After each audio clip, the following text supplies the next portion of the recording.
Ola, bonituras, son Mónica de Libros e Outros Contos e hoxe veño a falarvos dos libros que teño ultimamente ou novas incorporacións ou a miña lectura actual, os libros cos que ando agora. Comezo con La señora March, de Virginia Feito.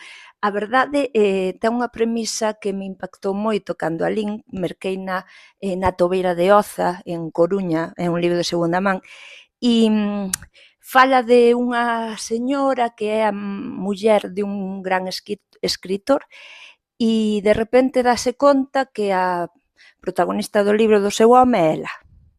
E a partir de aí, pois parece que se lle vai un pouco a cabeza e pasan cousas moi misteriosas, pero tamén vos digo, vou por aquí. Estáme custando moitísimo.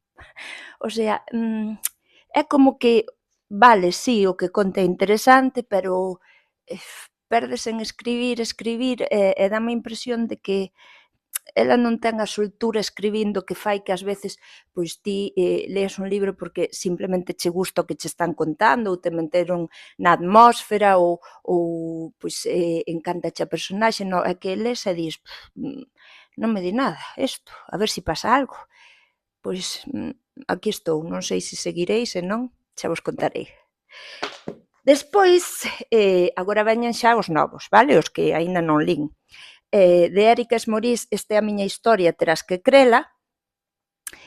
Foi premio Raíña Lupa, non sei moito do libro, máis que por lo que lle escoitei a Érica, leovos a parte de atrás que di: esta é a historia de Carola, unha nena cunha grande imaxinación e unha habilidade aínda máis grande para adaptar a realidade ao seu favor. Igual teño moito de Carola, non sei. As ilustracións son de Dani Padrón e a verdade teño ganas de ler a Érica. Despois teño un libro de poesía que é a traducción, a ver se o digo ben, de Rimbaud, deste autor, deste poeta o galego por parte de Oriana Méndez e Tamara Andrés. E a verdade, non sei se é unha lectura que pega comigo, porque a verdade é que é un poeta pois bastante clásico, pero, gústame moito tanto Tamara como Oriana e entón merqueino un pouco para ver se elas consiguen que me guste Rimbaud. Despois teño de Manuel Esteban, A ira dos mansos. De Manuel Esteban eu linme O xogo de Éxer, que é un libro de ciencia ficción, entón, pois sí que vin que ten moita imaxinación, que escribe moi ben, pero a min a ciencia ficción non me gusta moito, entón, digamos que non vale de exemplo.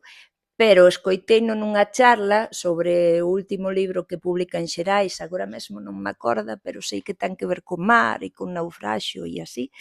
E a verdade é que me encantou todo o que contou e a xente que estaba ali pois faloume maravillas da saga do Inspector Manso, entón pois teño que empezar polo primeiro. É verdade que, lista de min, fun e merquei un ao azar, en plan, pois quero este, resulta que era o terceiro da triloxía. Non me ia enterar de nada. Menos mal que temos libreiras boísimas en Galiza que mo cambiaron polo primeiro, entón teño moitas ganas de lelo. Di: o cadáver dunha nena con síndrome de Down aparece nos terreos do edificio Bandeira en Vigo. Para resolver o crime, o inspector Carlos Manso ten que percorrer os intestinos da delincuencia viguesa e internacional. Digamos que é novela negra, así de crimes, eu creo que me vai gustar. O malo de que me guste, que hai outros dous máis que teño que mercar. E creo que está a punto de sair o cuarto.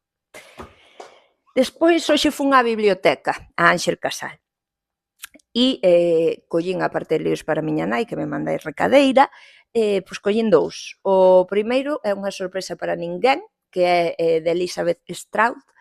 Ai, William, eu estou namorada desta escritora, das personaxes que crea, de como conta as cousas, o sea, estou namorada, e o que espero deste libro é que sexa igual, que sexan personaxes con moitos defectos, moi obstinados, pero que ao mesmo tempo te enamoren, que pareza que non pasa nada, pero, como vos contaba no primeiro, ten unha escrita tan potente, tan boa, que pasan miles de cousas, entón, sei que me vai gustar, sei que me vai gustar.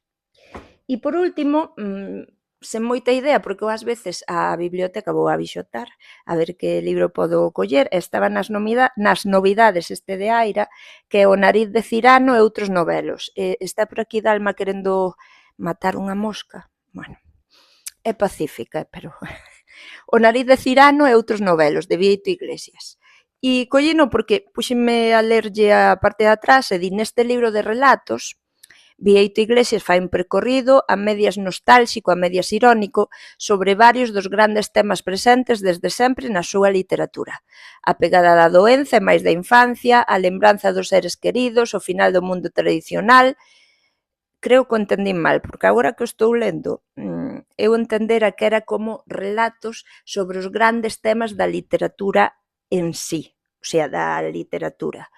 E entendo que é os grandes temas que emprega este escritor. Bueno, a ver que pasa, a ver que pasa. A min o sentido do humor sempre me gusta, entón malo será.